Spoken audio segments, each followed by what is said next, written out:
Le Rav Mimoun, ça a été un combattant en 1967 pour la libération de Jérusalem. Pour lui, Yom Ha'atzmaut était un jour de fête. Il nous faisait même comprendre que c'était Yom Tov. Lorsqu'on lui posait la question de quel saint il fallait aller visiter en Israël, il disait « Allez au mont Herzl, c'est très bien aussi, pour aller sur les tombes des soldats ». Il trouvait qu'on perdait trop de temps aux querelles ces derniers temps dans la politique israélienne. Il était très attristé de ça. Pour parler de la personnalité exceptionnelle du Rav Mimoun, nous sommes en ligne avec Paul Fitoussi. Paul, bonjour, Boker Tov. Boker Or. Merci d'être avec nous. Alors, je le disais, vous étiez très proche pendant de longues années du Rav Avraham Mimoun. Vous êtes aujourd'hui le directeur de l'école Beth Yosef Girsa à Genève, mais vous avez été pendant 6 ans le directeur de l'école Yavneh. Pendant 24 ans, vous étiez un des cadres de l'école Yavneh de Marseille. Et dans le cadre de ces fonctions, vous étiez bien entendu très proche du Rav Mimoun. Je voudrais, pour les auditeurs qui ne le connaissent pas, que vous nous décriviez la personnalité tout à fait hors norme du Rav Mimoun. Bon, déjà, dans un premier temps, c'est un deuxième père pour moi. Excusez-moi, j'ai beaucoup de mal à parler, mais je pense qu'il faut parler. C'est comme un deuxième père et surtout, on est encore très proche. Il n'y a pas une décision professionnelle importante, je ne parle pas de tout et n'importe quoi, que j'ai prise sans avoir sa bénédiction et ses conseils. Et je dis bien ses conseils. Si je suis à Genève, c'est aussi parce qu'il m'a donné sa bénédiction. Il n'y a rien d'autre qui m'a convaincu. Bien sûr d'autres choses, mais c'est lui qui m'a toujours poussé à développer mon potentiel et à essayer d'aller plus loin. C'est un grand intellectuel avec qui on pouvait parler de tout, c'est-à-dire de Torah. Mais forcément, quand on parle de Torah et qu'on est un vrai homme de Torah, on est capable de parler de tout. C'était pas juste des miracles, parce que les miracles, ils ont existé, j'ai assisté à certains d'entre eux.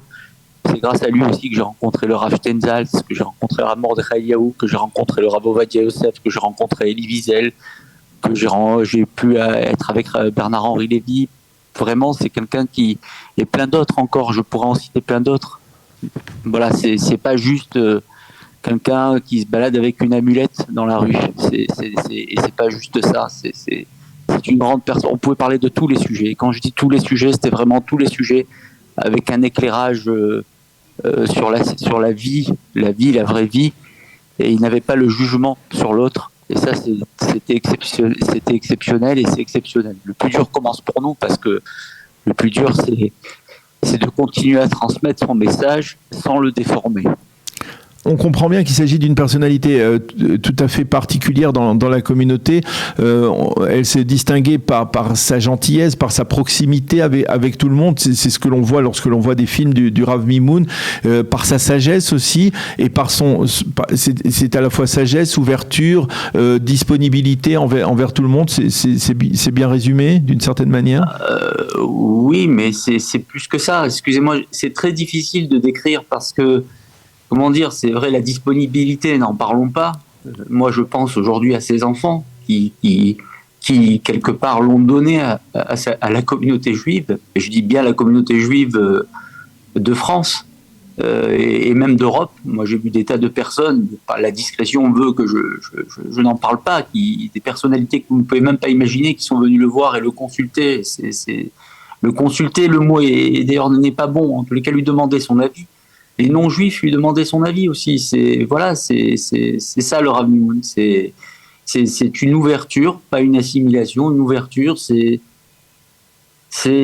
comment dire, ce qu'on appelle un intellect extraordinaire, quoi. Voilà, c'est un grand intellectuel, même si on peut penser qu'il n'en avait pas l'air.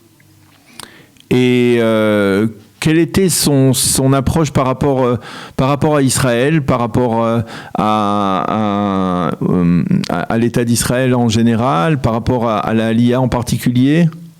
Écoutez, on est à 3 jours du congrès sioniste mondial, les 125 ans du congrès sioniste mondial. Le Rav Mimoun, ça a été un combattant en 1967 pour la libération de Jérusalem. Pour lui, Yom Ha'atzmaut était un jour de fête. Il nous faisait même comprendre que c'était Yom Tov. lorsqu'on lui posait la question de quel saint il fallait aller visiter en Israël, il disait aller au mont Herzl, c'est très bien aussi, pour aller sur les tombes des soldats. Donc je ne vais pas le développer parce que peut-être qu'après ces propos peuvent faire des commentaires et je ne veux pas en faire et je ne veux pas qu'il y en ait. Non, l'approche à Israël était très claire. La Aliyah, si elle était bien entendu qu'il encourageait, mais dans le sens du but final, c'est-à-dire pour un juif, et s'il fallait, il fallait pas la faire n'importe comment non plus. Mais voilà, il était aussi très triste. Voilà, puisqu'on parle, voilà, je vais profiter. Il était très triste des divisions qu'il y avait au sein du monde politique. Et je pense particulièrement, je vais lancer un message aux 2 députés francophones en Israël. Il faut qu'ils s'unissent. Ça, il m'en avait parlé. Et c'est important de s'unir, parce que c'est ce qui fait la différence du peuple juif. Il trouvait qu'on perdait trop de temps en querelle ces derniers temps dans la politique israélienne. Il était très attristé de ça. Et quand je dis attristé, j'emploie le mot véritable. Le mot véritable. Il était attristé, il n'était pas bien. Il n'était pas bien à cause de ça. Alors je sais que beaucoup dans le monde politique d'Israël le considèrent. Alors s'ils veulent vraiment le considérer, qu'ils mettent leurs égos de côté, pas leurs égos, mais en tous les cas leurs idées. C'est pas facile en politique, je sais, mais qui s'unissent. Voilà. Au niveau de l'apport du Rav Mimoun à la communauté juive de Marseille en particulier, comment vous définiriez cet apport ? C'était le rabbin de la ville, hein. Voilà, c'était lui. C'était des réponses à toutes les questions, avec toutes les personnes, quelles qu'elles soient d'ailleurs, quelles qu'elles soient.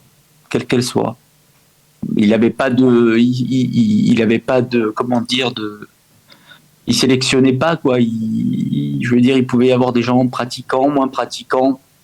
J'emploie volontairement le mot, j'emploie pas le mot religieux volontairement.